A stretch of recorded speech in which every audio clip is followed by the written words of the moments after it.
आज ना मी बनवला होता मैदा न वापरता गव्हाचं पीठ आणि घरचं गावरान तूप वापरून मस्त स्पॉन्जी आणि फ्लफी केक.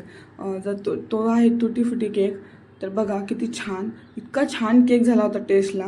तर त्याची रेसिपी मी तुमच्यासोबत शेअर करणारच आहे. पण त्याआधी ना सकाळ सकाळी मस्त घरातली देवपूजा करून घेतली.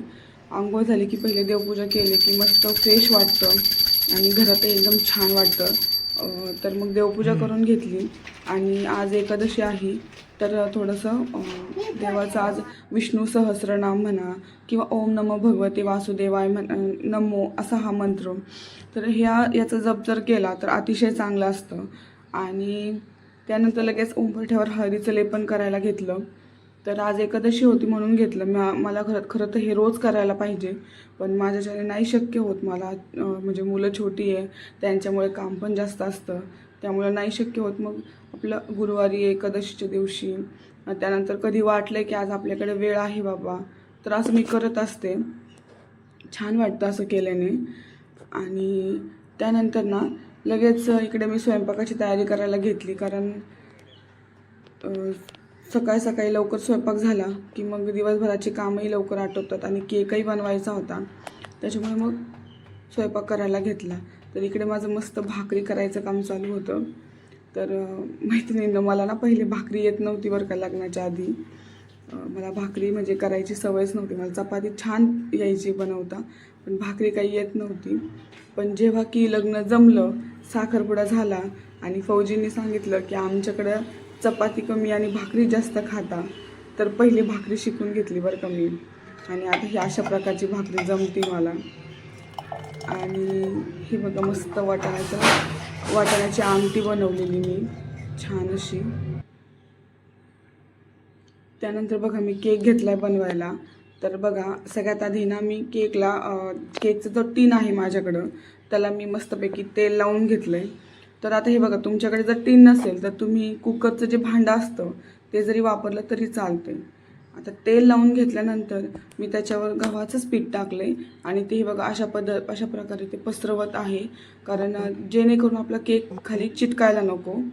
जर केक खाली चिटकला तर मग केक काही व्यवस्थित बाहेर निघत नाही. आणि तुम्ही माझं बघितलं केक किती छान बाहेर निघाला आहे.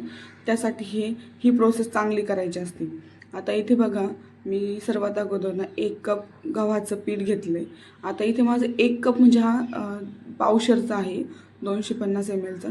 तर तुम्ही याच्याऐवजी वाटी पण घेऊ शकता पावशेरची जर असेल तर. आता 1 कप गव्हाचं पीठ, त्याच्यासाठी मी 1 टीस्पून बेकिंग पावडर घेतली आणि हाफ टीस्पून बेकिंग सोडा घेतला आहे. आणि त्याच्यामध्ये ना चिमूटभर मीठ टाकायचं आणि हे छान छान पद्धतीने चाळून घ्यायचं. आता हे तुम्ही एकदा दोनदा तीनदा घेतलं तरी चांगलंच आहे, जेणेकरून आपला म्हणजे हे आहे पीठ आहे व्यवस्थित चाळून घेतलं की केक चांगला बनायला मदत होते. आणि त्यानंतर आता मी 1 कप गव्हाच्या पिठासाठी अर्धा कप गावरान तूप घेतले. त्यानंतर अर्धा कप पिठी साखर घेतली आहे आणि अर्धाच कप आपल्याला दही पण घ्यायचे. म्हणजे 1 कप गव्हाचं पीठ आणि अर्धाच लक्षात ठेवायचं, अर्धा कप गावरान तूप, अर्धा कप पिठी साखर आणि अर्धा कप दही. हे असं घ्यायचं म्हणजे सोपं लक्षात राहतं. तर मस्तपैकी ते आता मी मिक्स करून घेणार आहे. आता ह्या 3 वस्तू ज्या आहेत त्या छानपैकी एकदम चांगल्या पद्धतीने आपण मिक्स करून घ्यायच्यात. ते छान मिक्स झालं की म्हणजे जेणेकरून साखर जी आहे, जी आपल्याकडून थोडीफार जर जाडसर जरी राहिली असली तर ती काय त्याच्यामध्ये राहणार नाही. आता त्याच्यासाठी मी 1/4 कप दूध वापरते आहे. 1/4 म्हणजे 1 कपाला चौथा भाग असं. आणि 1 टीस्पूनच व्हॅनिला इसेन्स वापरते आहे. आता व्हॅनिला इसेन्स तुमच्याकडे असेल तर वापरा, नाहीतर मग तुम्ही वेलची असते ना आपली वेलची, त्याची पूड वापरली तरी चालते. त्याने एक छान फ्रॅग्रन्स येईल केकला म्हणून. तर आता हे छान एकदम मिक्स करून घेतलं.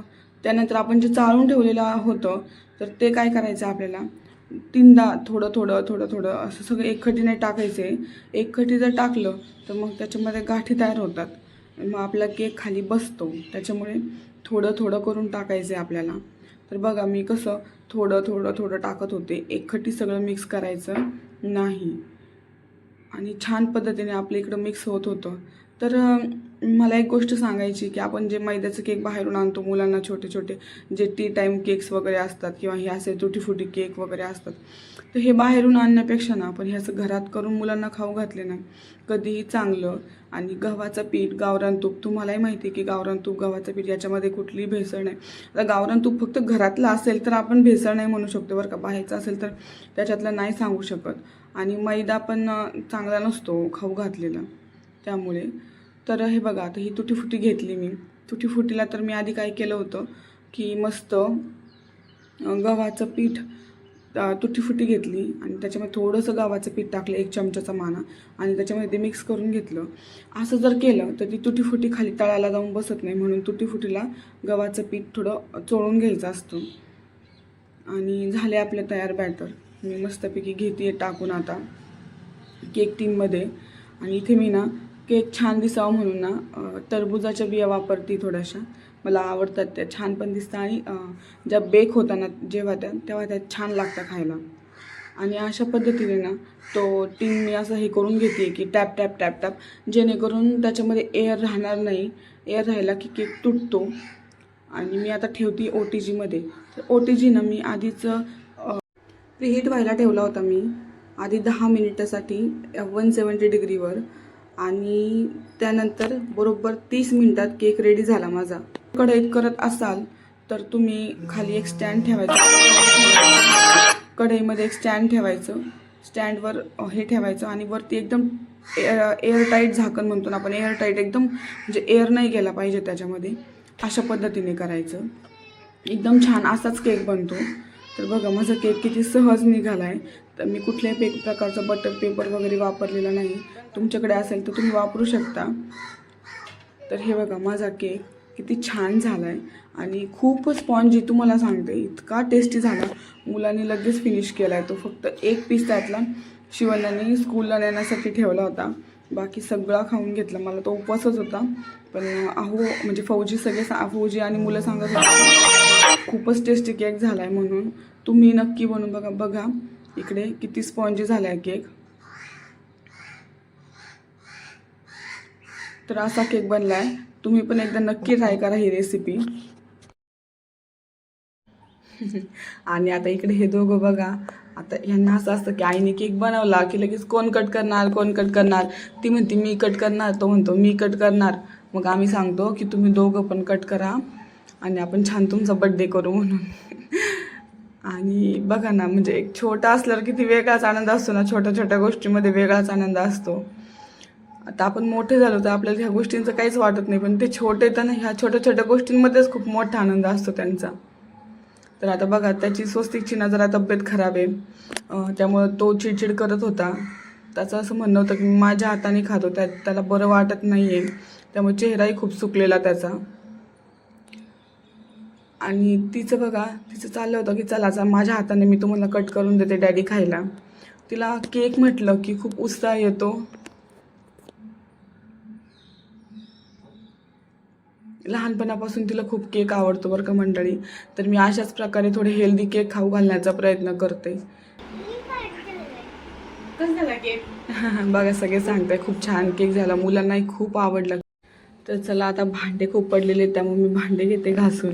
तर मंडळी माझ्या अशा छान छान रेसिपी, म्हणजे छान छान व्हिडिओ बघण्यासाठी मला नक्की सबस्क्राईब करा, लाईक करा, शेअर